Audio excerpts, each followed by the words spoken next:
Hello and welcome to another episode of the Inspiring Leadership Podcast, brought to you by Pursue, a bespoke leadership coaching and development company with a mission to create, nurture and develop inspiring leadership across the global education sector and beyond. My name is Nicholas Mackay, Associate Professor, Certified Professional Coach and Director of Pursue, and I'll be your host as we bring you cutting-edge leadership stories from across the world, delving into the minds of recognised education and industry experts to find out about the challenges and main issues they are facing and to gain insights into inspiring leadership.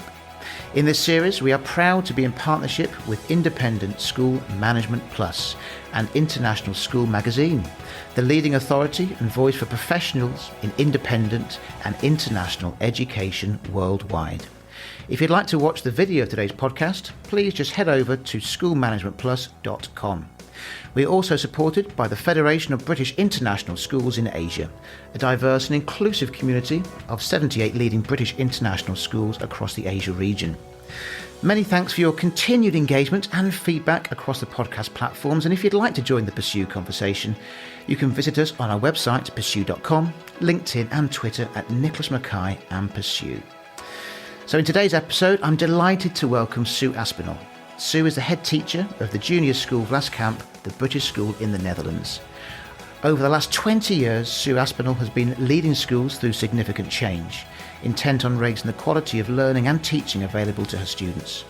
Having been both the head of an inner London state school and 3 British international schools based in different countries, Sue knows how it is to live a global life and transition between cultures and across countries.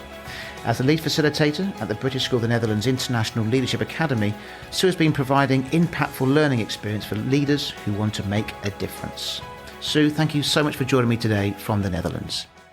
Thank you, Nick. Really pleased to be here. Yeah, great to have you on board. So today, as I always do, asking the question to kick off our session today, our interview, our discussion, is what's your definition of inspiring leadership?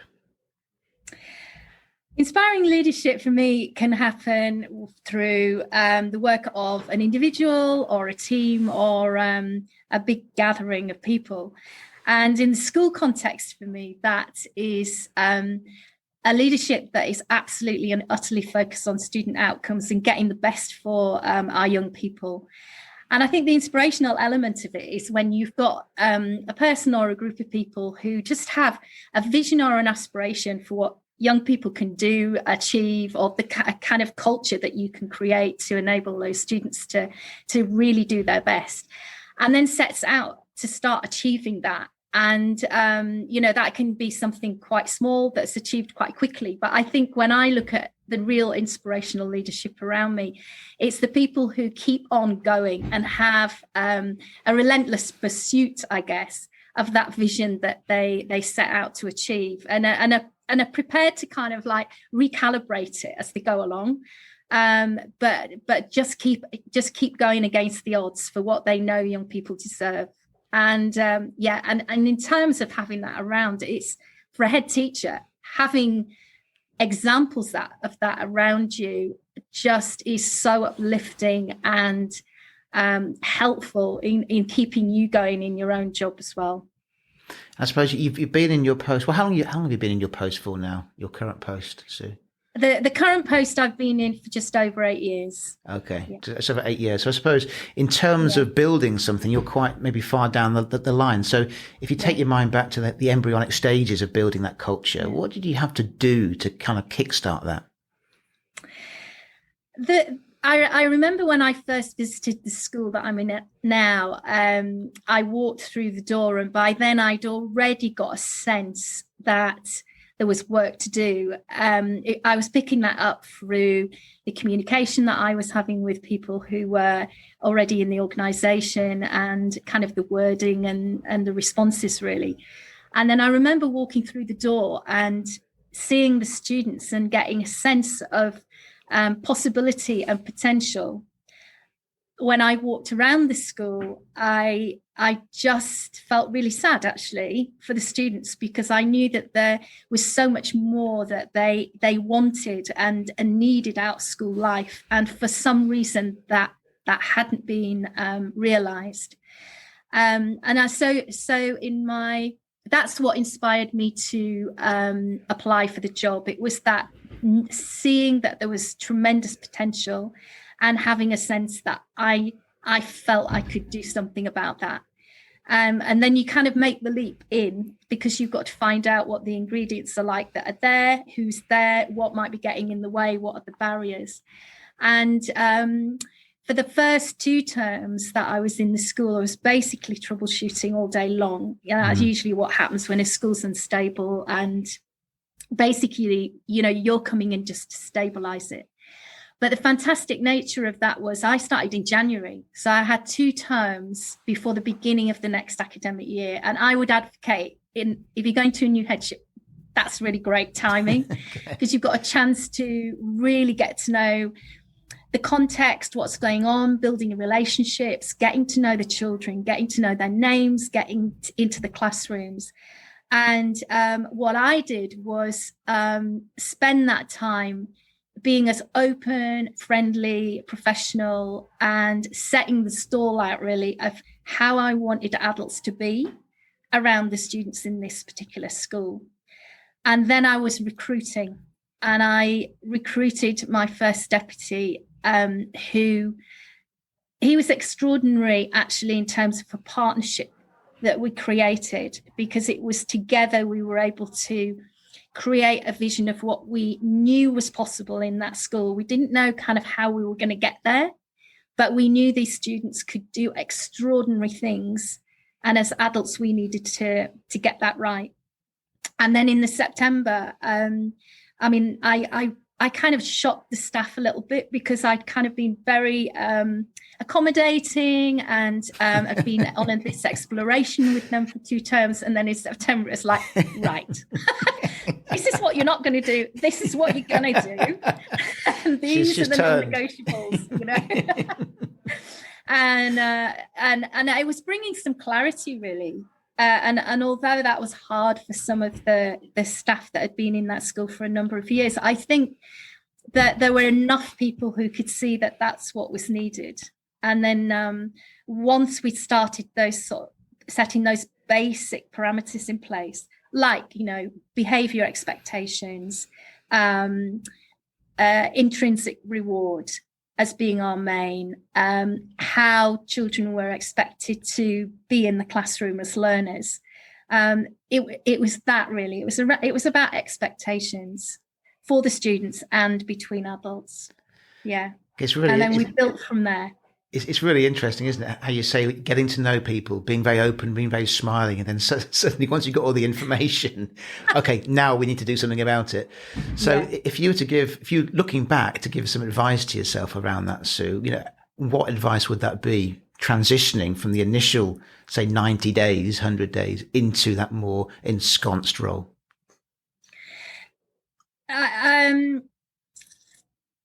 I think probably at the beginning when I came, I invested a lot of time in relationships, and I would say to myself, that keep that in place, because that is absolutely key. You're building trust, and you're building the bedrock really for the development of the time. I think I would have spent a lot more time getting advice outside of the BSN, actually, and maybe invested someone to work with me earlier. I did that later on, actually, but in those first 2 terms, I made an assumption that I would get more support within, and I hadn't appreciated that the colleagues that worked within the BSN at that time hadn't had the opportunity to see what was really going on in this particular school. So having a mentor or a coach or someone who can be objective and talk with you about how your next steps might be would have been a good first move. And then I did find myself troubleshooting a lot, like having to finish contracts on the spot, that kind of thing. And it's hard going, and you question, have I made the right move? That's what was happening to me in those first months. So until I settled myself as well, and I think that's something that maybe all heads go through when it's tough. and it's the beginning of your tenure, you are questioning, is this the right move? And I think for me, if I'd put in more support for myself, I think it would have helped me ground myself quicker and maybe made those first months a bit easier to manage. Yeah. I suppose in terms of support for yourself going forward, you mentioned that you did get some and maybe outside support. What made you, what ignited that later or further down the line? Yeah. I mean, it's a good question, really, because I was quite strategic in who I reached out to, because I realized that there were elements of support I needed with regard to kind of knowledge that I just didn't have. So I reached out to an HR consultant, for example. I needed help with assessment, so I reached out for someone for that. I needed some legal advice, so I reached out for that. So I kind of like set up like a mini senior team that was just for me. And I remember feeling terribly guilty doing that, thinking, well, the organization I work with has all that. But I just didn't feel that I could have open conversations with the people from within. And it was giving myself permission, I guess, to ask for that support from outside. And then I also paid for someone who was a professional coach for me, and someone who would listen to me and ask posing questions and keep me uplifted. Actually, that's what I found was the most important role that they had in those early stages. Yeah. It's strange, isn't it? So, I mean, with the people that I coach, especially senior leaders internationally, there's a little bit of guilt about asking for support, maybe outside of what the school's providing, or there's maybe some guilt about actually having and ring fencing time for yourself. Yeah. And it's been spoken about a lot, isn't it? About, it's key to have that time away, whether that's formulating a strategy or just to sort of, I don't know, just let a bit of steam off, whatever it is. And I think that's more applicable and important than it ever has been, I think. It's been really interesting. Yeah, and I think I'm speaking just for myself here, but particularly over the last 18 months or the last year, when we've been so head down in operational stuff, and when I don't think I'm alone in working incredibly long hours and just having to, because the government gives you announcements, you've got to turn it around in a couple of days. And so just managing that extraordinary kind of reactive way of leading is not our normal. It's not our normal behavior and way of coping.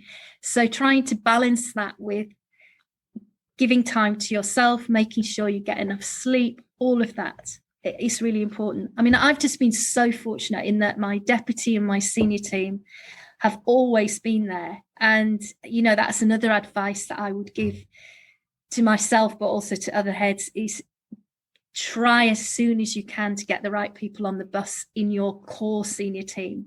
Because when you go through a critical stage like we've just been in the last year, if you've got that team in place and you work really, really well together, and these are action orientated people as well, you can get through it so much more easily. And it's a credit to my team. They've just been extraordinary, the way they've pulled together. Yeah. And you mentioned there that the key maybe appointment of your deputy. So when you're looking at getting people, as you mentioned, on the bus in your senior team, what kind of characteristics are you looking for in people?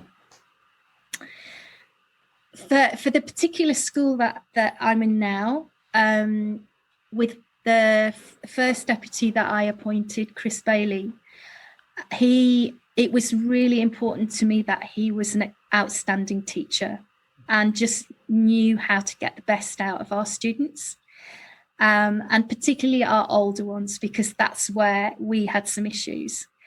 And he was just able to do that, because of his experience, and he'd come from the state sector as well, and just had such a repertoire of skill.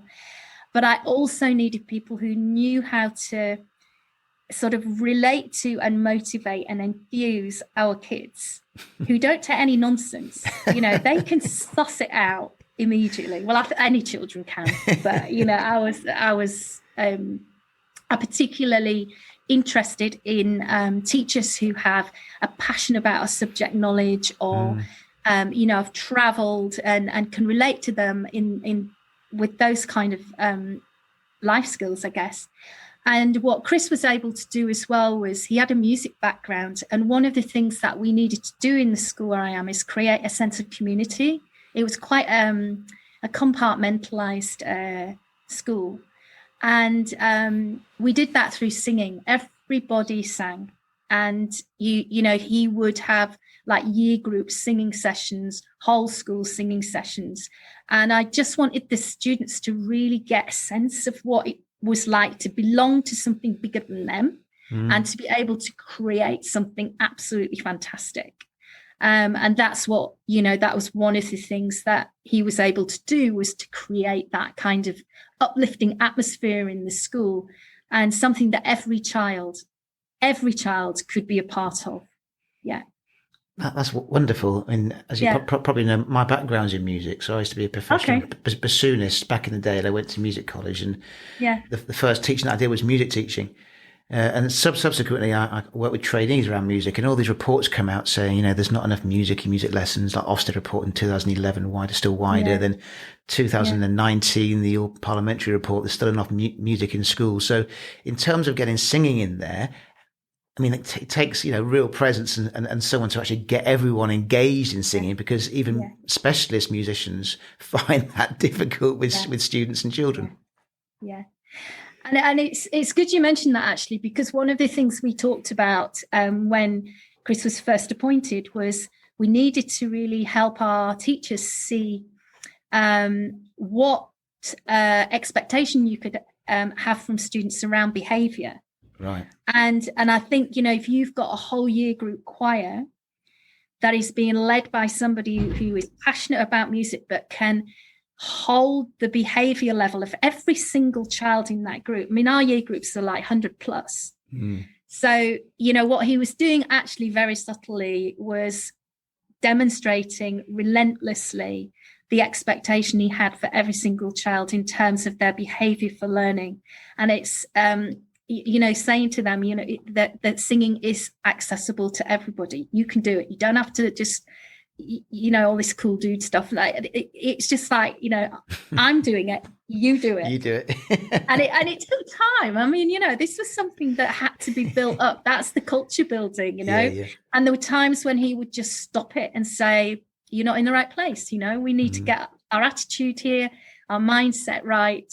And then, if they weren't singing well enough, they were stopped, and he would go through what he wanted to get from them. So he was kind of definitely modelling to all the adults, but also to the children, about what the expectation was. And then, of course, he had to support him really good musicians. So, I've got music teachers who could just improvise and slot in and just keep that background music going. So you can't do it on your own, I don't think. You've got to have a duo or two at least teachers who are at the front helping create that atmosphere. And then we brought the teachers in to sing with the children as well. Okay. So that it was a whole collective year group. Coming together every week. So it just became part of what you did in the school. And I mean, Chris is no longer with us now, but that element of community, we've lost that a little bit, actually, with the safety measures that we've got to put in place at the moment. And it'll be one of the first things that we bring back when we're able to mix the kids again. Yeah. And you mentioned, it's fascinating stuff there about, the underlying rationale and reasoning and the impact that the music and the choir had. In terms of other things you think you've lost during the last year and the difficulties around the pandemic, what are some of the things that come to mind, Sue? I think, the children would say it's playtimes, because the playtimes are zoned, they play with their year groups rather than across the years. And the school where I am, we have this amazing grounds at the back, lots of space, it's green, and the children can move around at playtime. And I think what they miss is meeting their brothers and sisters and their friends that they've got in different year groups. Okay. And that really adds value to their experience at school, particularly for the older children, because they love playing with the younger children and just all that they learn from each other as peers. So, we've got our year ones as sort of like, some of them are obsessed with Pokemon and, Ninja playing and all these other games that they've got. And it's great. But I know if there was a mixture of ages, they would get those games diverted into other things more quickly. So I think they're missing that. Certainly, there's some of the offer that we provide we've not been able to do to the level that we would normally, like Dutch, for example, because our Dutch teachers normally teach across the year groups. And at the moment, we've assigned one to each year group, and they're mixed ability teaching. So we're missing some of that, but also the teachers are getting very skilled at teaching Dutch to a mixed ability group. So that might be something we have to look at later, something we've learned from it. I think from the staff's point of view, they've really enjoyed being in their little pods. So a year group of staff working together very closely and having their own staff room and chit-chatting about, what they're doing within their year group. But I'm really aware that we've broken that whole school perspective, and we'll need to do a lot more work when we get back to something where we can mix more, where we have shared staff meetings and professional learning time together. And the breadth of understanding starts to come back into our conversations. Yeah. It's a tricky one, isn't it? So again, I'm supposed to put you on the spot here a bit, Sue. How are you going to facilitate the wider connections or the reconnections throughout your school community? As soon as the measures relax more, the first thing we will do is get the curriculum back up and running for the students and that playtime, and opportunities for our teachers to come back into mixed year group discussions, so that we start to revisit some of our key pedagogical principles and get those conversations broadened out. And then the other aspects are parents, because at the moment they trot round the outside of the building, and I mean, they are. One thing we will keep is our online parent-teacher conferences. Those work like a dream. But we need to find a way to get the parents more connected into the school building and into the community in a physical way. And I think we'll probably do that through like class assemblies, where the children are discussing their learning and the parents are there. That's a small step forwards, building it up to small concerts, and then gradually doing it that way. But we've had no events or anything like that. So it's those kind of things that I'm just really keen to bring back in again.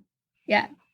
It's funny, isn't it, about the parent consultations, parents' evenings, and I said all the schools that I work with, it's been a game changer. Why didn't we think about this before? It was obvious. It's worked brilliantly. Yeah, absolutely. And, we always thought that it was because they'd love to see us as a teacher in our classroom, with all the children's books out. The parents are just saying, all I want to do is be able to hear about my child from you while I'm juggling everything else. And it just so makes sense. And particularly with our parent body, where often, one parent's working in one country and one's working at home or whatever. And now we can actually have both parents together in that conversation. So it's so much more focused and just has a professionalism around it that I think, we've just learned is a way of maximizing time. And so now I think what we'll do is we'll have more concentrated time with parents online, but we'll do slightly more so that, they get more regular check-ins with the class teacher, but it's short, very focused online, and they're just able to pop into that call from work or wherever they are. Yeah. So how frequent do you think they're going to be then, Sue?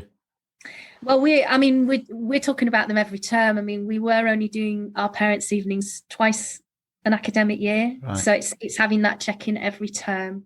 And I think what's happened is the teachers actually are so used to speaking to parents we use Teams, that it's going to be much more spontaneous. You know, when there's a need, they'll have a call and they'll just do a check-in. And I know that's happening. It's starting to just happen organically. So that relationship with the parent is much more, it's just more spontaneous now. I mean, they used to do the face-to-face at the school gate or, you know, at the classroom door, but that isn't as flexible for those people who are working. Whereas this way, it just includes anybody and everybody. Yeah, you can get in touch when you want.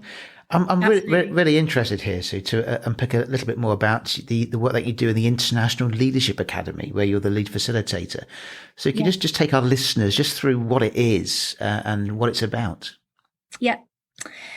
I mean, the International Leadership Academy was established, I think, about 4 or 5 years ago now we recruited Liz Free to be the director of it. And the concept was to bring together, form some partnerships with some key providers that we considered to be of a really high quality and able to provide for the international context, so that we could deliver a leadership series of programs. So that was the NPQH. It was the cash programs for our support staff, first aid, a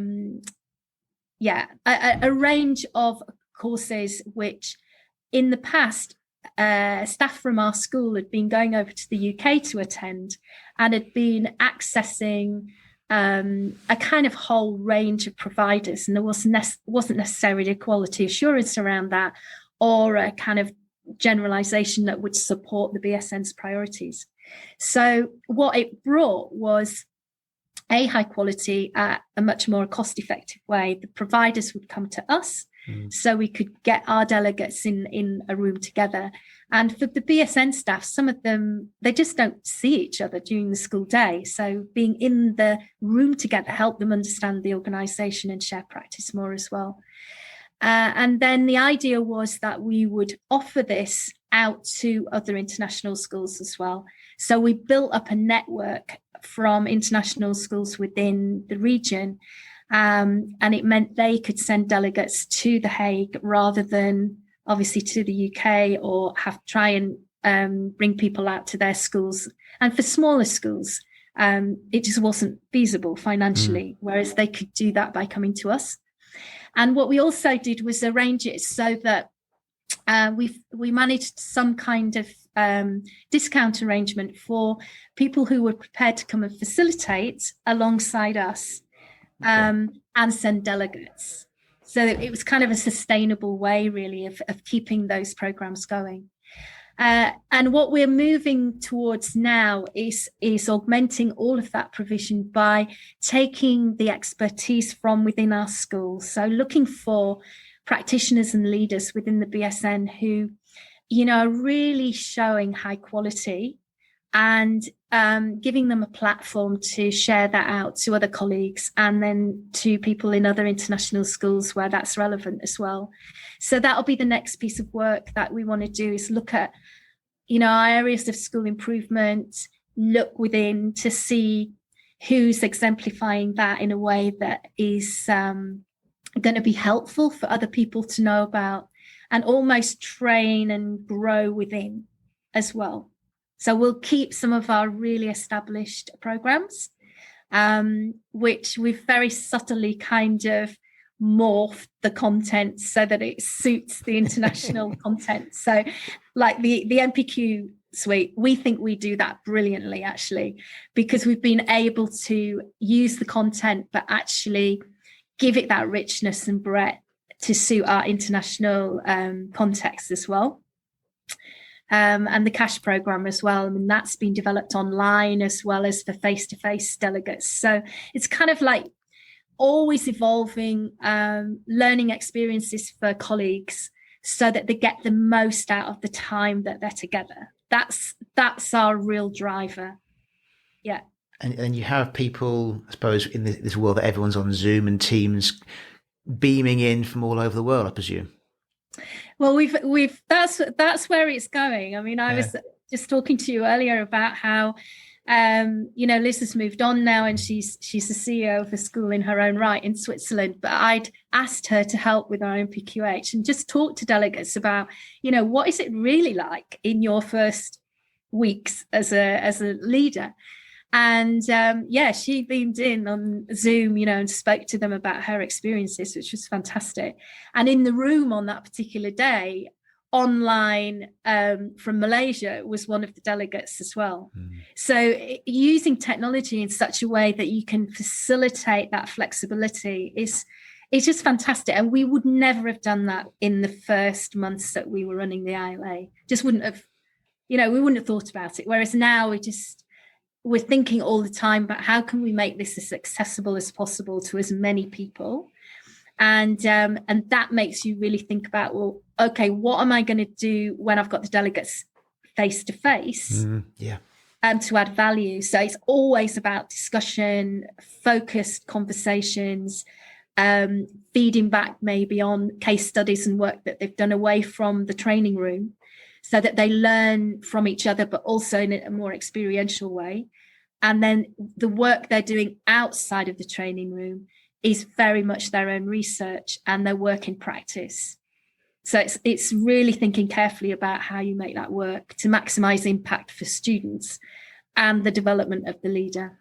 It's interesting, isn't it? I think there's so many discussions going on at the moment about what do you actually need to do face to face, and what can actually people go and do away, in their own time, flexibly. And same, with teacher training, the same thing at the moment. Any leadership courses, as you said, all these things it's getting you to think, I think, in a different way. And in some respects, how lean can you be with the time that you have? And what's actually important to get across, rather than just to kind of ramble around and spend an afternoon just sort of pontificating when actually you're not actually being sharp on certain themes. Yeah, that's certainly the way we're working at the moment is you've got these periods of time, and we were having to postpone a lot of our face-to-face sessions as well. So when we were able to meet, it was like golden time. And so you just had to make sure that every minute counted. And what we found that people needed was space. They just needed headspace. They needed opportunity to learn from each other, but around very focused topics. They needed feedback from us as facilitators. So that was really key. So, like the coaching you do, we were finding we were having to coach on the spot and give those learning tools straight away to enable people to then go back into school and already have shifted in their thinking and in their leadership, but also holding people to account. I mean, particularly when everyone was working remotely, it's so easy to get into a different mode and to lose momentum. And so we've put in a lot of checks in between the times when we see people face to face, much more sort of like coaching calls at a certain time when we'll be asking them to come prepared to talk about this. And they're finding that helpful in just keeping on track. I think that's a key thing. So totally around this idea of, okay, everything's great being flexible, but people, they like the communication. They like to know that somebody's there. And it's about, I suppose, when you're delivering a program, as you know, you're not there all the time, and you've got to manage that, because people at the moment are ringing at all sorts of times, aren't they? Because the flexibility can get a bit too much. But I think it's crafting opportunities for people to check in, to feel that they're not isolated. And I think that's a key, issue, I think, with a lot of these online programs. And I mean, adding to that, I mean, the check-ins are the time when you really get to understand the person, and what they're really going through and what their challenges are. And they're so different and unique. And I've found that really, really helpful to to really understand their where they are in their leadership journey, what are the challenges that are getting in the way, what's working well, helping them build on that. And then just those nudges that you can give to help them move forwards.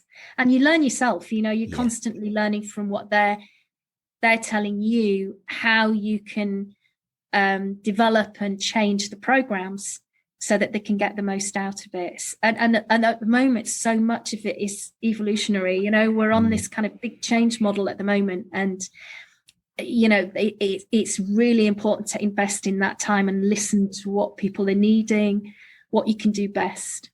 So it's fascinating. It's fascinating. I love it. And it all comes around because what you said at the beginning of our conversation about the real importance of effective and fruitful conversation and dialogue, which I'm fascinated by. And I think I've noticed with the coaching that I do is people have never been more open and been more willing to be personal and vulnerable. And sometimes that's just the sheer fact that you're speaking to someone, not in an office face to face, but in their actual home, their residence. You're seeing maybe that their kids come on the call that you'd never even have known, for example. They're in a place where you can sort of have a little bit of a portal into their life. And I think people are craving that because they haven't been together, craving that personalization of things, which does lend itself, as you said, to the mentoring side, to the coaching side, to the checking in side, all the way through, whether it's a course or whether it's through a job or any interactions at the moment. Yeah. And I think it's the same. I mean, as a head, I'm very privileged to the private life of a lot of our parents. And during this time, I mean, many of our parents as clients have been going through financial difficulties, and you get a sense of it from the behavior of the children, or, you just get a sense that things are tense or not okay. And, it's something that you can't overestimate as a head, is that you are someone so trusting to many of our families. They know you understand confidentiality. They know you understand what might be happening in their world. And for many of them, they've got nobody else to turn to. So, for example, when the schools were closed, I was always on campus, and I had parents in and out of my room all the time. And it was almost like a therapy session, But I think it was really important to them that they knew that I was here, and they didn't abuse that. They would just say, I'd say to them, look, you can come and speak to me face to face if you're comfortable with that, or we'll do it on Teams. And invariably they'd come in, and we'd be sitting on opposite side of the room, but there was something about that physicality of and the privacy of the space. And then it would all come out, all the issues at home, their worries, and what do I do? What advice can you give me? La la la. And I mean, you can't solve all the problems or anything, but I think just providing that safe space where they can offload and cry or ask for the first step of how to solve something, or even just, for most it was talking about money problems. And for me, just to listen to that and say, I understand. Okay, these are the options you might have. And it just helps them go away and then think more pragmatically, I guess, about what next steps might be. Yeah. How do you keep this kind of distance? I mean, I speak to head teachers, I said all around the world, and some of them get a little bit overwhelmed with parents lining up at the door and discussing things like the financial issues that they've got. They haven't got a job anymore. Issues with the students being at home, these kind of things. And it can be a little bit, because again, it's not just about the student, it's about the actual family. So how do you ensure that you don't get overwhelmed within all this, Sue? Well, I think what I reflected on was that it's kind of knowing the emotion of your community, really, because I know when we first needed to close the school and the remote learning started, I had an avalanche of communication from parents. I can imagine. I think everyone did about, you're not doing live lessons and la la la. And it's knowing that that's a natural stage in parents coming to terms with something that they've never done before and kind of riding it out. And So what my colleagues and I did, we had like what we called scripts. We found a way to communicate with parents in a personal way, but we had a commonality in that. So it's common messages going back, reassuring, but the lines here. And then in terms of like the face-to-face work I was doing, it was the families that I knew were most vulnerable, and that if I didn't do that, there would be more likely an impact on the kids. So it's kind of choosing it carefully, really. And then you've always got those parents that are always at you. There'll be the names all the time. And you just have to give them time. Yeah. So it's kind of knowing your community, really, and knowing the pits and troughs that they're going through as well. It's nothing to do with you as a head. That's just your community trying to make sense of what's happening. And I think, it's having the trust that in the long term, they will start to trust you and the school in whatever the situation is. So, for example, with the remote learning and the coming back to school and all of that, like I think we're really lucky now because our parents really trust us, and they really trust that the decisions we're going to be making are in the best interest of them and their child. And they might not like some of it, but that's how it is. So I can have a laugh now with some of the parents, and they'll be whinging on about the fact that they're still having to pay for something that's been offered remotely and not in school. And I'll just say, well, there's not a lot I can do about that, really. So it's how it is. Yeah. So yeah, I get it. I get your point, but this is how it is. And you can, you get to a point where you can just laugh about it. Yeah. Now, before your current role, so you were, was it you in Tokyo? Yeah. So how long were you in Tokyo for? I was there for 6 years. Yeah. And you were the head of the British School Tokyo? I was the head of primary. So okay. It's a 3 to 18 school, yeah. Okay. Yeah. So you've spent quite a few years now on the international circuit. So what kind of keeps you going?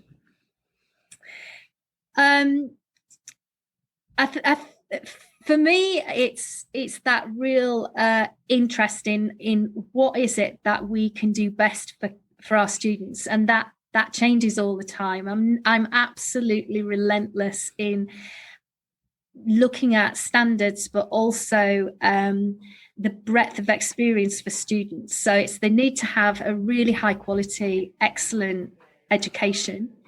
But how does that have to keep developing and changing to meet the needs of the students and the world they're in?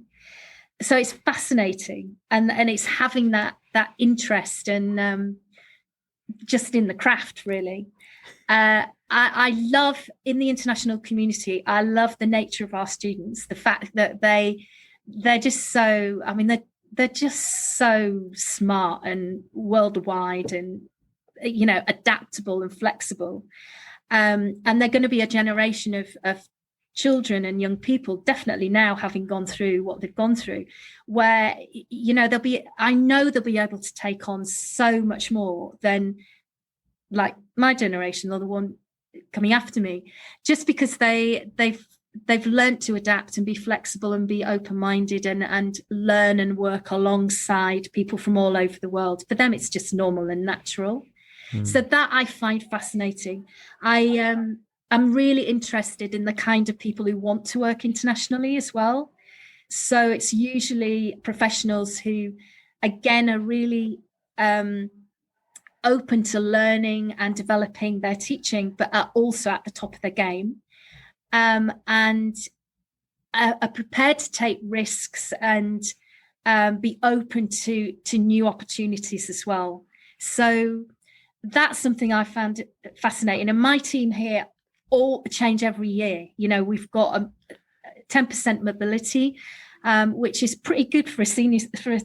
It's pretty stable for an international school. Yeah. But you're constantly every year having to reshape your teams, reestablish your culture, and constantly look at what is the next thing that you need to do to keep viable as a business more than anything else.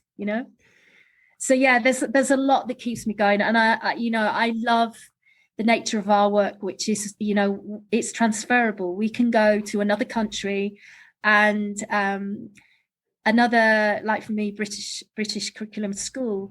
And the delivery of the curriculum's the same, and your client group might have similarities, but you've then got the contextual situation to get your head around. And there's nothing more complex than working in Japan, or here in Holland, actually, quite frankly. So wherever you go, it's what's the hardest? Trying to understand how to make it work. Is it Japan or the Netherlands? Which has been the hardest?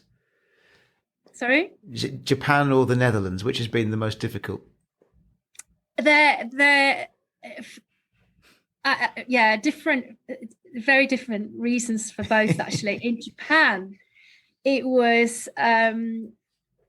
it's the fact that in Japan, if you want to develop any kind of partnership, it takes years. And I mean, the staff were still at the BST are getting ready for the opening of a new primary school in the city.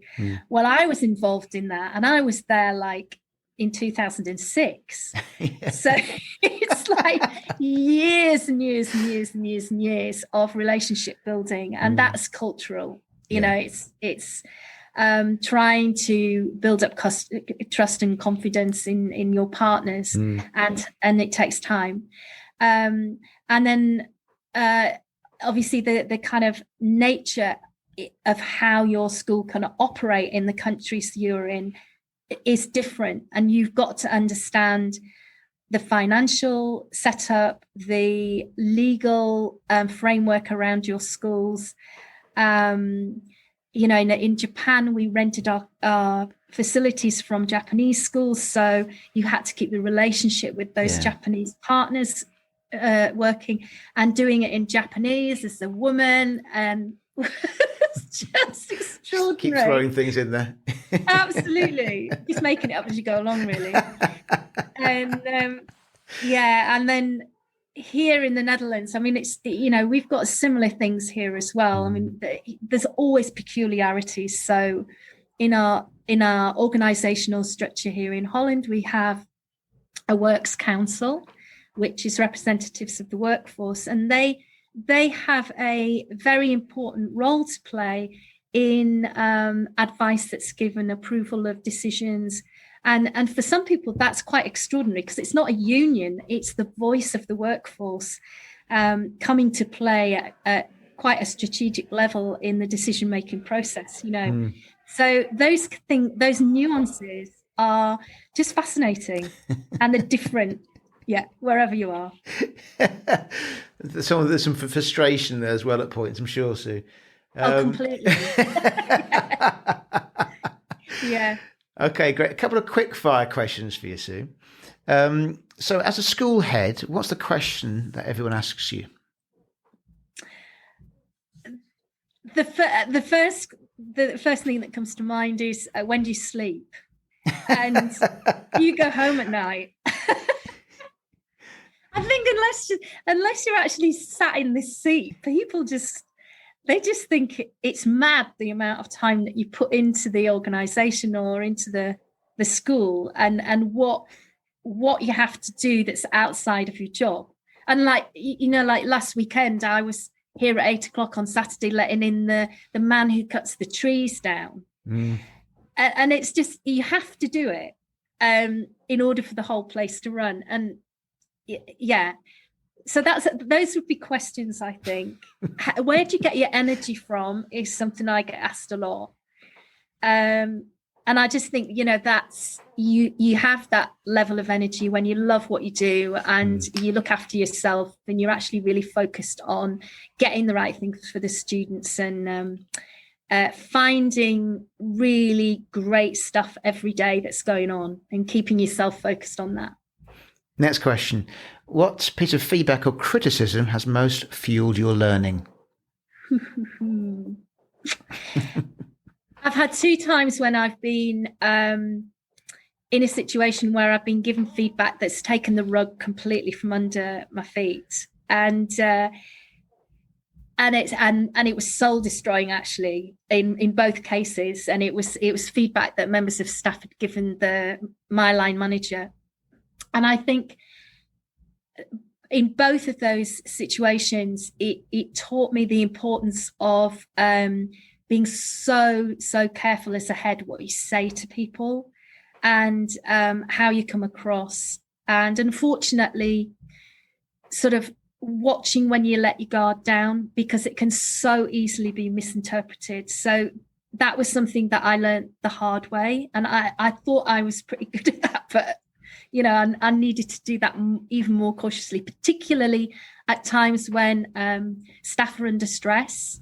They're looking to you, and if you happen to say something or behave in a particular way that can be misinterpreted or it's different, that's what got in the way in those particular cases, I think. And also, I learned the importance of investing in that relationship with my line manager. So if you don't have a really good relationship and you're not communicating on a regular basis about what's going on, you can very easily get misunderstood, and it's nobody's fault. It's just because you're busy people.